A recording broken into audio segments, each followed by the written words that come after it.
Dracula by Bram Stoker. Chapter 17. Dr. Seward's diary continued.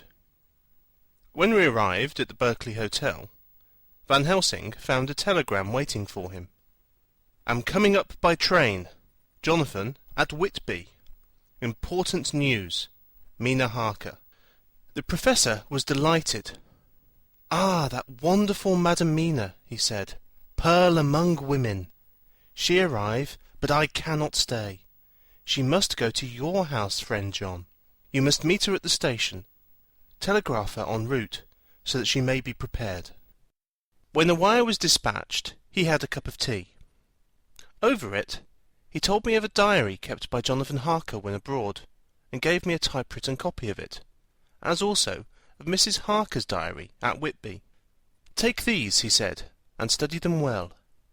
When I have returned, you will be master of all the facts, and we can then better enter on our inquisition. Keep them safe, for there is in them much of treasure. You will need all your faith, even you who have had such an experience as that of today. What is here told," he laid his hand heavily and gravely on the packet of papers as he spoke, "may be the beginning of the end to you and me and many another, or it may sound the knell of the undead who walk the earth.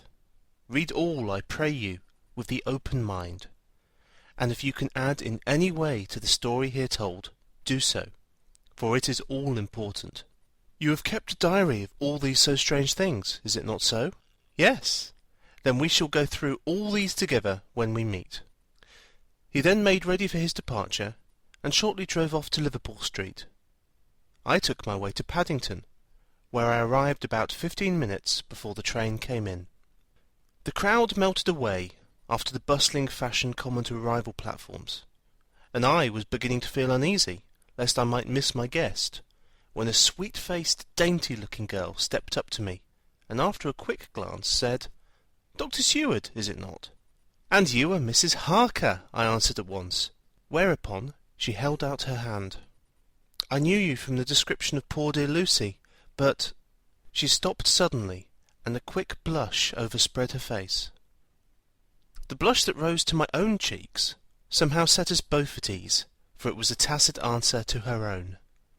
I got her luggage, which included a typewriter, and we took the Underground to Fenchurch Street, after I had sent a wire to my housekeeper to have a sitting-room and a bedroom prepared at once for Mrs. Harker. In due time we arrived. She knew, of course, that the place was a lunatic asylum, but I could see that she was unable to repress a shudder when we entered. She told me that, if she might, she would come presently to my study, as she had much to say. So, here I am, finishing my entry in my phonograph diary, whilst I await her. As yet, I have not had the chance of looking at the papers which Van Helsing left with me, though they lie open before me. I must get her interested in something, so that I may have an opportunity of reading them. She does not know how precious time is, or what a task we have in hand. I must be careful not to frighten her. Here she is. Mina Harker's Journal. 29th of September. After I had tidied myself, I went down to Dr. Seward's study. At the door I paused a moment, for I thought I heard him talking with someone. As, however, he had pressed me to be quick, I knocked at the door, and, on his calling out, "Come in," I entered. To my intense surprise, there was no one with him. He was quite alone, and on the table opposite him was what I knew at once from the description to be a phonograph. I had never seen one, and was much interested. "I hope I did not keep you waiting," I said, "but I stayed at the door, as I heard you talking, and thought there was someone with you." "Oh," he replied with a smile, "I was only entering my diary." "Your diary?" I asked him in surprise. "Yes," he answered, "I keep it in this." As he spoke, he laid his hand on the phonograph. I felt quite excited over it, and blurted out, "Why, this beats even shorthand. May I hear it say something?" "Certainly," he replied with alacrity, and stood up to put it in train for speaking. Then he paused, and a troubled look overspread his face. "The fact is," he began awkwardly. "I only keep my diary in it, and as it is entirely, almost entirely, about my cases, it may be awkward. That is, I mean—" He stopped, and I tried to help him out of his embarrassment. "You helped to attend dear Lucy at the end. Let me hear how she died. For all that I know of her, I shall be very grateful. She was very, very dear to me." To my surprise, he answered, with a horror-struck look in his face, "Tell you of her death? Not for the wide world." "Why not?" I asked, for some grave, terrible feeling was coming over me. Again he paused, and I could see that he was trying to invent an excuse. At length he stammered out, "You see, I do not know how to pick out any particular part of the diary." Even while he was speaking, an idea dawned upon him, and he said, with an unconscious simplicity, in a quite different voice, and with the naivety of a child, "That's quite true. Upon my honour. Honest Indian." I could not but smile, at which he grimaced. "I gave myself away that time," he said. "But do you know that although I have kept the diary for months past, it never once struck me how I was going to find any particular part of it, in case I wanted to look it up. By this time my mind was made up that the diary of a doctor who attended Lucy might have something to add to the sum of our knowledge of that terrible being, and I said boldly, "Then, Dr. Seward, you had better let me copy it out for you on my typewriter." He grew to a positively deathly pallor, as he said, "No, no, no, for all the world I wouldn't let you know that terrible story." Then it was terrible. My intuition was right. For a moment I thought, and as my eyes ranged the room, unconsciously looking for something or some opportunity to aid me, they lit on the great batch of typewriting on the table. His eyes caught the look in mine, and without his thinking followed their direction. As he saw the parcel, he realized my meaning. "You do not know me," I said. "When you have read these papers, my own diary and my husband's also, which I have typed, you will know me better. I have not faltered in giving every thought of my own heart in this cause. But, of course, you do not know me yet, and I must not expect you to trust me so far. He is certainly a man of noble nature. Poor dear Lucy was right about him." He stood up and opened a large drawer, in which were arranged, in order, a number of hollow cylinders of metal, covered with dark wax, and said, "You are quite right. I did not trust you, because I did not know you. But I know you now, and let me say that I should have known you long ago. I know that Lucy told you of me. She told me of you, too. May I make the only atonement in my power? Take the cylinders, and hear them. The first half-dozen of them are personal to me, and they will not horrify you. Then you will know me better. Dinner will by then be ready. In the meantime, I shall read over some of these documents, and shall be better able to understand certain things." He carried the phonograph himself up to my sitting-room, and adjusted it for me. Now I shall learn something pleasant, I am sure, for it will tell me the other side of a true love episode of which I know one side already. Dr. Seward's Diary, 29th of September.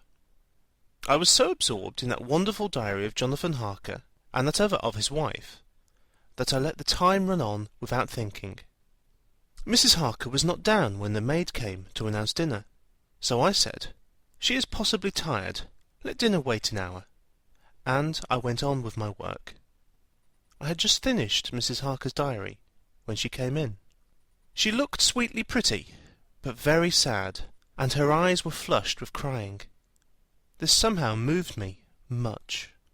Of late I have had cause for tears, God knows, but the relief of them was denied me, and now the sight of those sweet eyes, brightened by recent tears, went straight to my heart. So I said as gently as I could, "I greatly fear I have distressed you." "Oh no, not distressed me," she replied, "but I have been more touched than I can say by your grief. That is a wonderful machine, but it is cruelly true.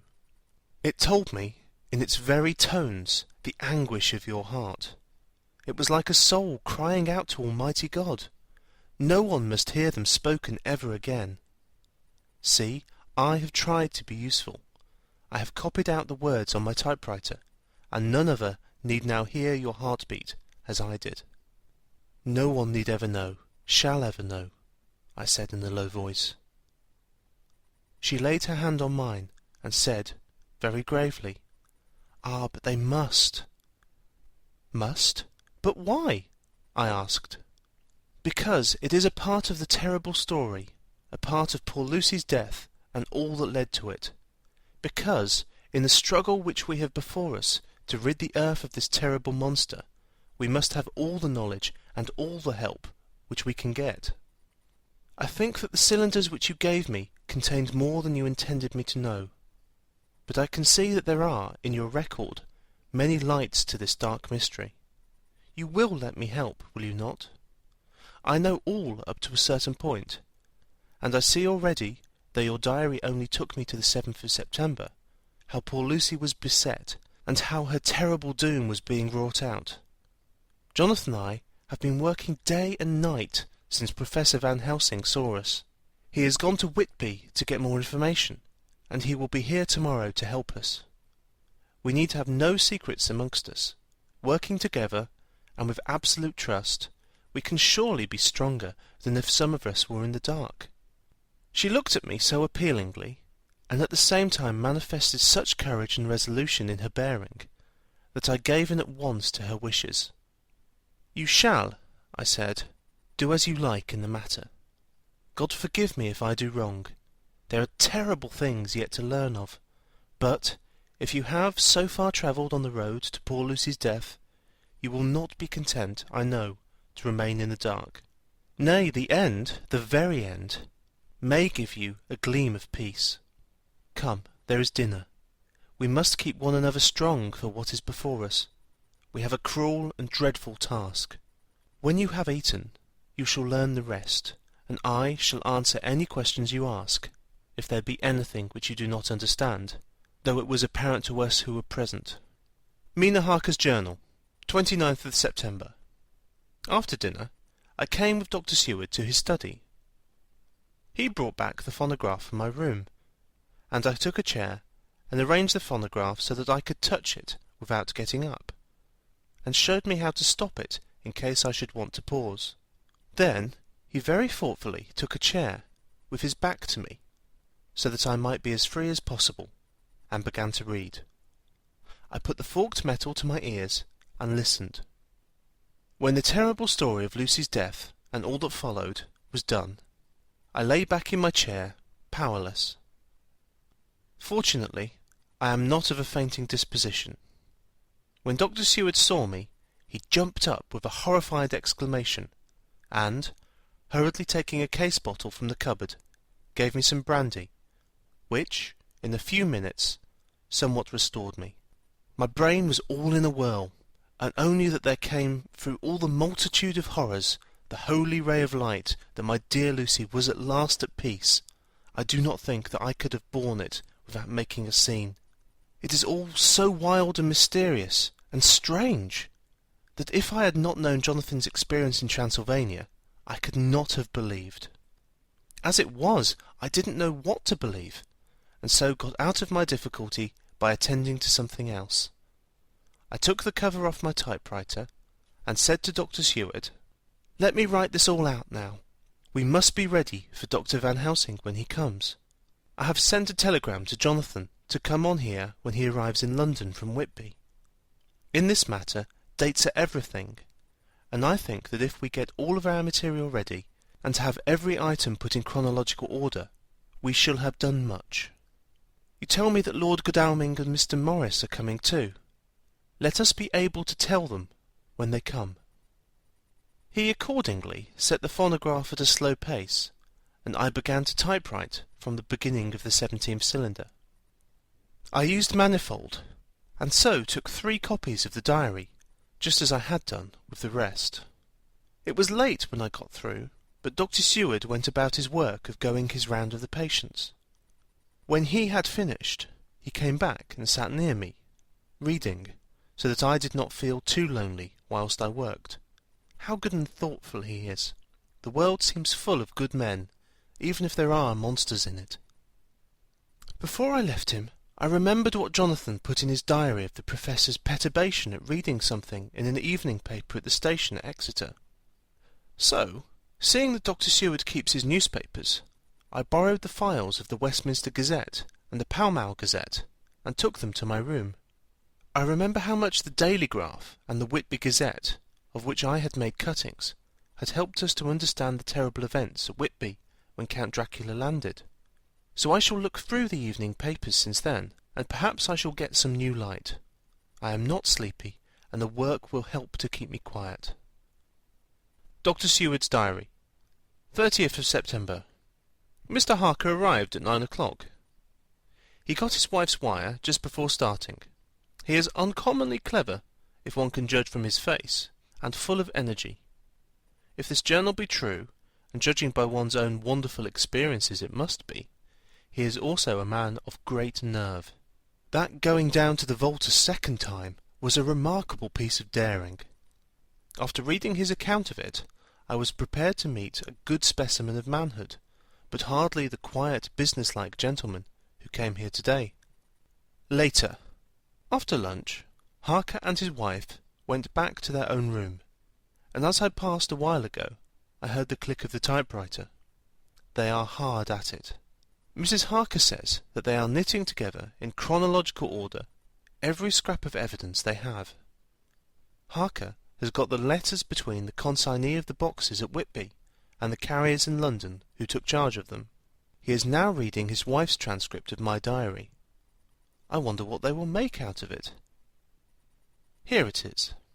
Strange that it never struck me that the very next house might be the Count's hiding place. Goodness knows that we had enough clues from the conduct of the patient Renfield. The bundle of letters relating to the purchase of the house were with the transcript. Oh, if we had only had them earlier, we might have saved poor Lucy. Stop, that way madness lies. Harker has gone back, and is again collecting material. He says that by dinner time they will be able to show a whole connected narrative. He thinks that in the meantime I should see Renfield, as, hitherto, he has been a sort of index to the coming and going of the Count. I hardly see this yet, but when I get at the dates, I suppose I shall.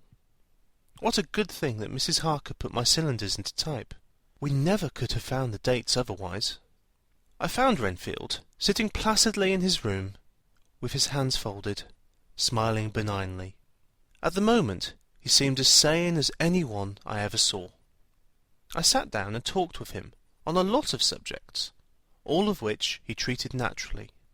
He then, of his own accord, spoke of going home, a subject he has never mentioned to my knowledge during his sojourn here.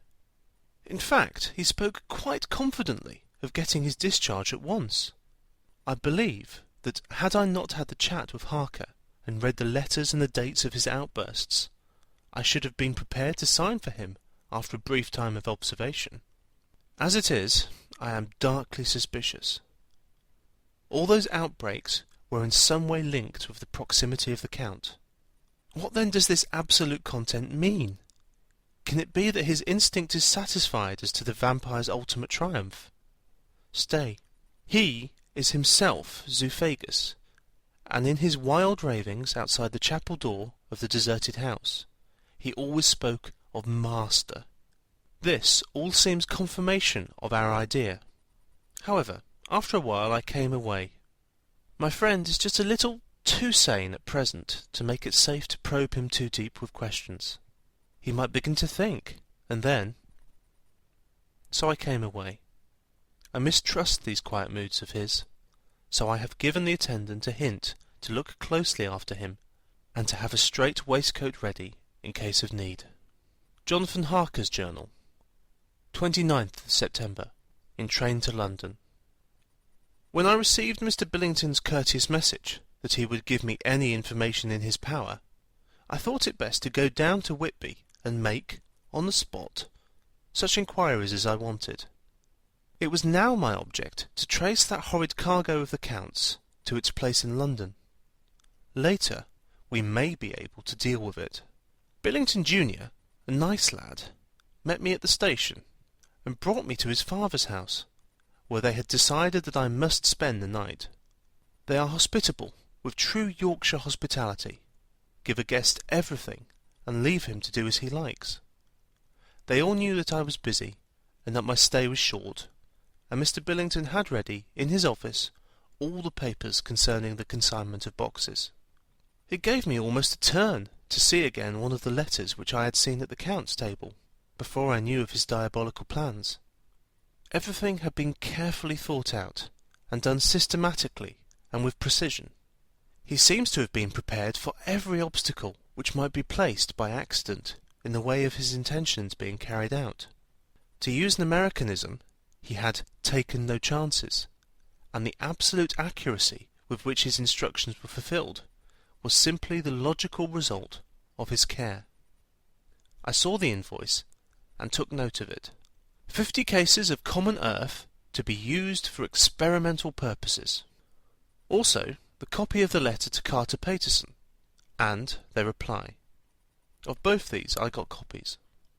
This was all the information Mr. Billington could give me, so I went down to the port and saw the coastguards, the customs officers, and the harbour master, who kindly put me in communication with the men who had actually received the boxes. Their tally was exact with the list, and they had nothing to add to the simple description, 50 cases of common earth, except that the boxes were main and mortal heavy, and that shifting them was dry work. One of them added that it was hard lines, that there wasn't any gentleman such like as like yourself, squire, to show some sort of appreciation of their efforts in a liquid form.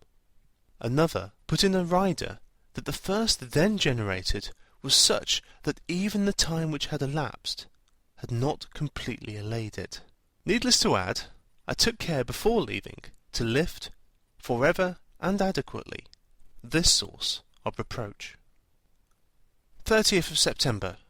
The station master was good enough to give me a line to his old companion, the station master at King's Cross, so that when I arrived there in the morning, I was able to ask him about the arrival of the boxes. He, too, put me at once in communication with the proper officials, and I saw that their tally was correct with the original invoice. The opportunities of acquiring an abnormal first had been, here, limited. A noble use of them had, however, been made, and again I was compelled to deal with the result in ex post facto manner. From thence I went to Carter Paterson's central office, where I met with the utmost courtesy. They looked up the transaction in their day-book and letter-book, and at once telephoned to their King's Cross office for more details. By good fortune, the men who did the teaming were waiting for work, and the official at once sent them over, sending also by one of them the way-bill, and all the papers connected with the delivery of the boxes at Carfax.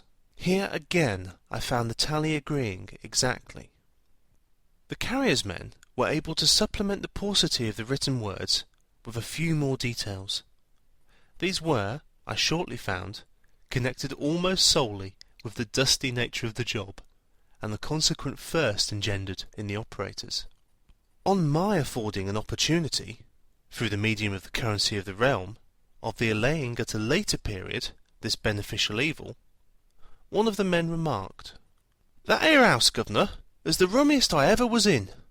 Blimey, but it ain't been touched since 100 years. There was just that thick in the place that you might have slept on it without hurting of your bones. And the place was that neglected that you might have smelt old Jerusalem in it. But the old chapel, that took the sight, that did. Me and my mate, we thought we wouldn't never get out quick enough. Lor, I wouldn't take less nor a quid a moment to stay there arter dark." Having been in the house, I could well believe him, but if he knew what I know, he would, I think, have raised his terms. Of one thing I am now satisfied, that all those boxes which arrived at Whitby from Varna in the Demeter were safely deposited in the old chapel at Carfax. There should be 50 of them there, unless any have since been removed, as from Dr. Seward's diary I fear. Later, Mina and I have worked all day, and we have put all the papers into order. Mina Harker's Journal, 30th of September. I am so glad that I hardly know how to contain myself. It is, I suppose, the reaction from the haunting fear which I have had, that this terrible affair and the reopening of his old wound might act detrimentally on Jonathan. I saw him leave for Whitby with as brave a face as could, but I was sick with apprehension. The effort has, however, done him good. He was never so resolute, never so strong, never so full of volcanic energy as at present. It is just as that good dear Professor Van Helsing said, he is true grit, and he improves under strain that would kill a weaker nature. He came back full of life, and hope, and determination. We have got everything in order for tonight. I feel myself quite wild with excitement. I suppose one ought to pity anything so hunted as the Count. That is just it. This thing is not human, not even a beast. To read Dr. Seward's diary of poor Lucy's death, and what followed, is enough to dry up the springs of pity in one's heart. Later, Lord Godalming and Mr. Morris arrived earlier than we expected. Dr. Seward was out on business, and had taken Jonathan with him, so I had to see them. It was to me a painful meeting, for it brought back all poor dear Lucy's hopes of only a few months ago. Of course, they had heard Lucy speak of me, and it seemed that Dr. Van Helsing, too, had been quite blowing my trumpet, as Mr. Morris expressed it. Poor fellows, neither of them is aware that I know all about the proposals they made to Lucy. They did not quite know what to say or do, as they were ignorant of the amount of my knowledge, so they had to keep on neutral subjects. However, I thought the matter over, and came to the conclusion that the best thing I could do would be to post them on affairs right up to date. I knew from Dr. Seward's diary that they had been at Lucy's death, her real death, and that I need not fear to betray any secret before the time. So I told them, as well as I could, that I had read all the papers and diaries, and that my husband and I, having typewritten them, had just finished putting them into order. I gave them each a copy to read in the library. When Lord Godalming got it and turned it over, it does make a pretty good pile. He said, "Did you write all this, Mrs. Harker?" I nodded, and he went on, "I don't quite see the drift of it, but you people are all so good and kind, and have been working so earnestly and so energetically, that all I can do is to accept your ideas blindfold and try to help you. I have had one lesson already in accepting facts that should make a man humble to the last hour of his life. Besides, I know you loved my Lucy." Here he turned away and covered his face with his hands. I could hear the tears in his voice. Mr. Morris, with instinctive delicacy, just laid a hand for a moment on his shoulder, and then walked quietly out of the room.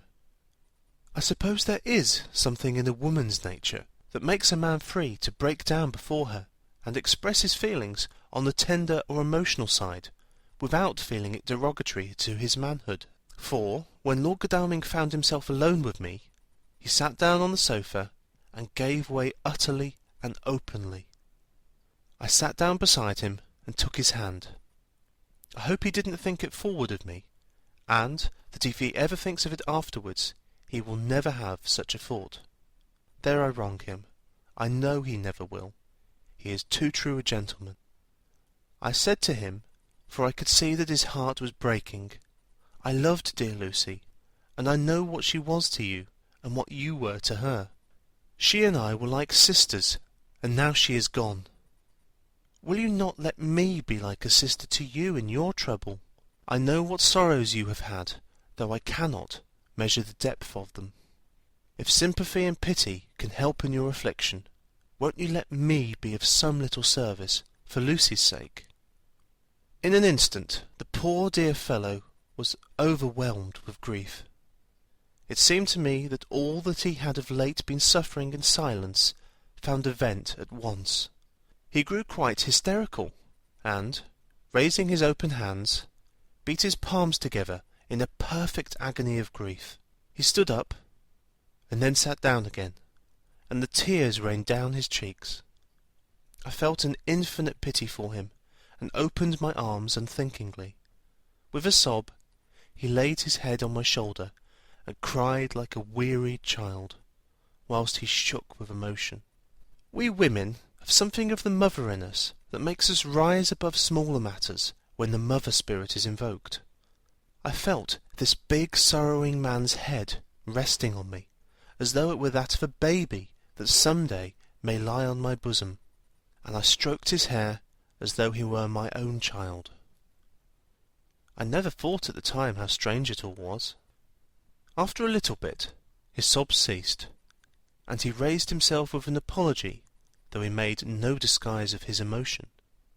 He told me that for days and nights past, weary days and sleepless nights, he had been unable to speak with any one as a man must speak in his time of sorrow. There was no woman whose sympathy could be given to him, or with whom, owing to the terrible circumstances with which his sorrow was surrounded, he could speak freely. "I know now how I suffered," he said, as he dried his eyes, "but I do not know even yet, and none other can ever know, how much your sweet sympathy has been to me today. I shall know better in time, and believe me that though I am not ungrateful now, my gratitude will grow with my understanding. You will let me be like a brother, will you not, for all our lives, for dear Lucy's sake?" "For dear Lucy's sake," I said, as we clasped hands. "Ay, and for your own sake," he added, "for, if a man's esteem and gratitude are ever worth the winning, you have won mine today. If ever the future should bring to you a time when you need a man's help, believe me, you will not call in vain. God grant that no such time may ever come to you to break the sunshine of your life, but if it should ever come, promise me that you will let me know." He was so earnest, and his sorrow was so fresh, that I felt it would comfort him. So I said, "I promise." As I came along the corridor, I saw Mr. Morris looking out of a window. He turned as he heard my footsteps. "How is Art?" he said. Then, noticing my red eyes, he went on, "Ah, I see you have been comforting him. Poor old fellow, he needs it. No one but a woman can help a man when he is in trouble of the heart, and he had no one to comfort him. He bore his own trouble so bravely that my heart bled for him. I saw the manuscript in his hand, and I knew that when he read it he would realize how much I knew. So I said to him, I wish I could comfort all who suffer from the heart. Will you let me be your friend, and will you come to me for comfort if you need it? You will know later why I speak." He saw that I was in earnest, and stooping, took my hand, and, raising it to his lips, kissed it. It seemed but poor comfort to so brave and unselfish a soul, and, impulsively, I bent over and kissed him. The tears rose in his eyes, and there was a momentary choking in his throat. He said, quite calmly, "Little girl, you will never forget that true-hearted kindness so long as ever you live." Then he went into the study to his friend. Little girl, the very words he had used to Lucy, and oh, but he proved himself a friend. The end of chapter 17.